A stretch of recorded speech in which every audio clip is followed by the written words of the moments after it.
Hey guys, welcome back to our conversation on justice. Today we're going to take some steps to make it a little more practical. So my name is Allie, and once again I'm joined by Drew. Hello, hello. And Joe. Glad to be back. So I have a question for you guys. What is a time in your life that someone showed you justice? My mind actually just goes to a couple of years ago. I was between jobs and didn't have health insurance and had this like crazy health scare. Woke up in the middle of the night and the left side of my body had no feeling, like just crazy out of nowhere. And it scared me because of that, but also like a stressor and a scare was I had no idea what to do because I didn't have insurance. So I actually went to a family doctor and was like, I think I can afford a family doctor. And the doctor told me, hey, like you need to go to the emergency right away. And she could see the fear and panic, not because of the health, but I explained to them, like they knew I didn't have insurance.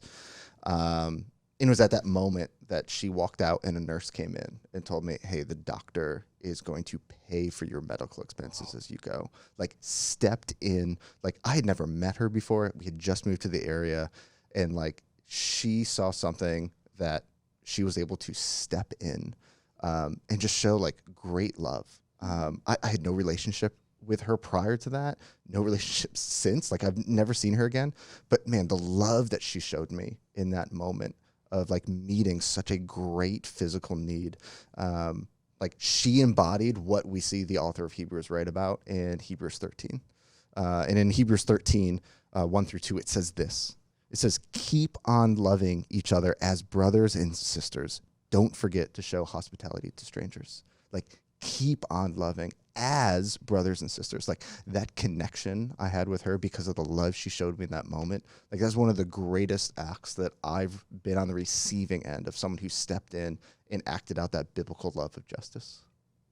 And it's not like your health immediately like fixes, right? Like No. There's a process to that. And I think that's cool because it shows this process to justice, that it's not like, oh, I do one thing and everything changes. Like my entire world changes tomorrow because of this one act.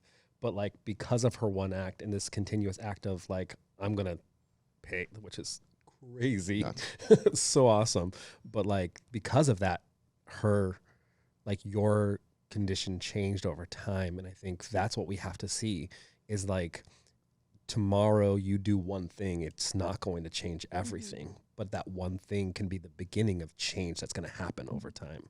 In what she did for me, she's causing me now to lean in. And I have this, like, I almost know what it feels like now to have great need and have someone step in. Now I want to be able to do that for others because I know how amazing that love felt.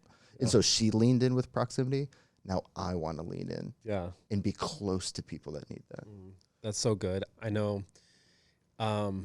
a while back ago, I actually lived in Lancaster before, and I was going to college out here, and my mom got diagnosed with cancer. And it was just this big moment in my life. My mom was just a rock for our family for such a long time, and that hit so hard.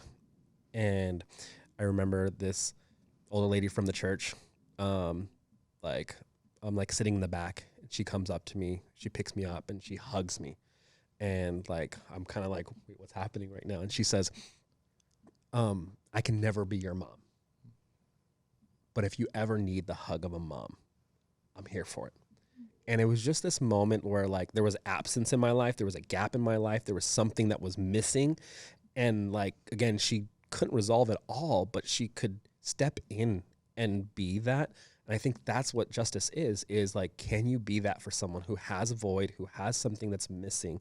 Can you be that filler? Can you like pay for somebody else? Can you step in and be a friend for someone else? Can you go out and do something that someone else doesn't have the capacity to do within themselves? Or maybe they do, they just don't see it, and you could be that person. And like, what a great fulfillment of Hebrews 13.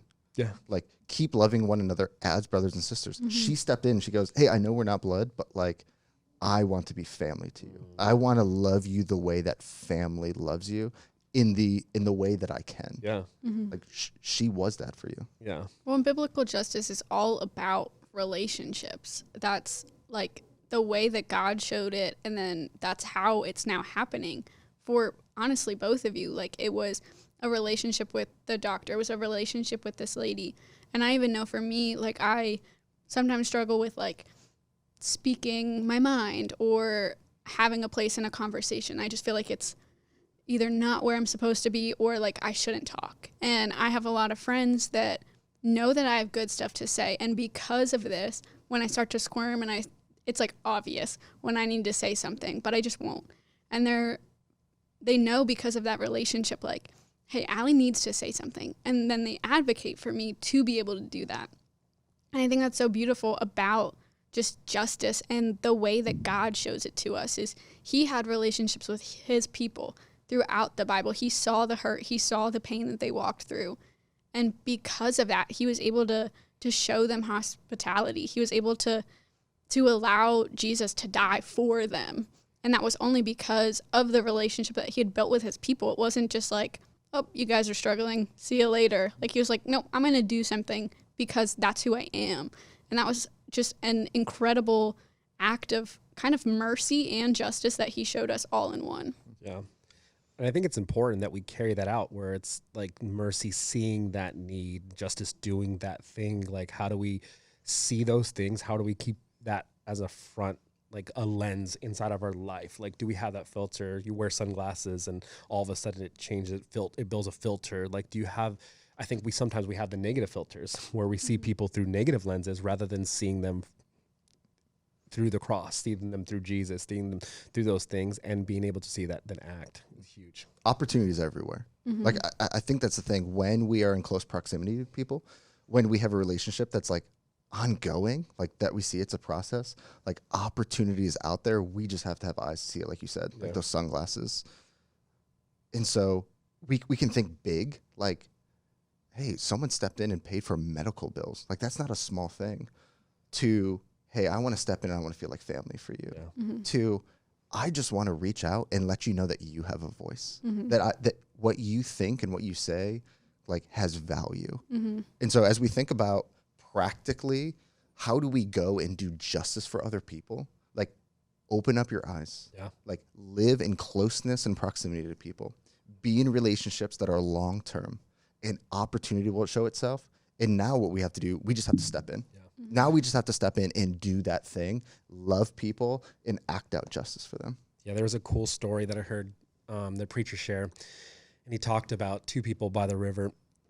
And it was justice and mercy. And they're walking by the river and they see a body floating and this person drowning. And they both jump in and they both pull this person out. And they keep walking down the river. And then again, a second person's coming, like having a hard time, pulls them out. And then the third time, mercy jumps in and begins to pull the body out and the person out. And he's looking and justice is running. And all you can see is the back of justice. And he's like, what are you doing? Like, why are you running? I need your help right here. And justice is like, I'm going to go see who's throwing these people in, because justice finds the problem, the systemic problem. Where did this originate? Where's the root of this? How can I fix this in such a way that it's not just fixing the right now? So I think we have to have both ends. It's the mercy. Do you see and are you doing something? But also, like, can you see the bigness of us acting out and fixing the systemic problems that are happening in our world today? Mm-hmm. Well, Joe, that was a great story. And I think that really just sums up everything that God is pretty much calling us to do, is to act justly, to love mercy, and just to go and do something, be part of change that we need and see. So I think that's what all of you guys need to do in your communities today. Start doing biblical justice right away. So thank you, Joe. Thank you, Drew, for being part of this conversation with me.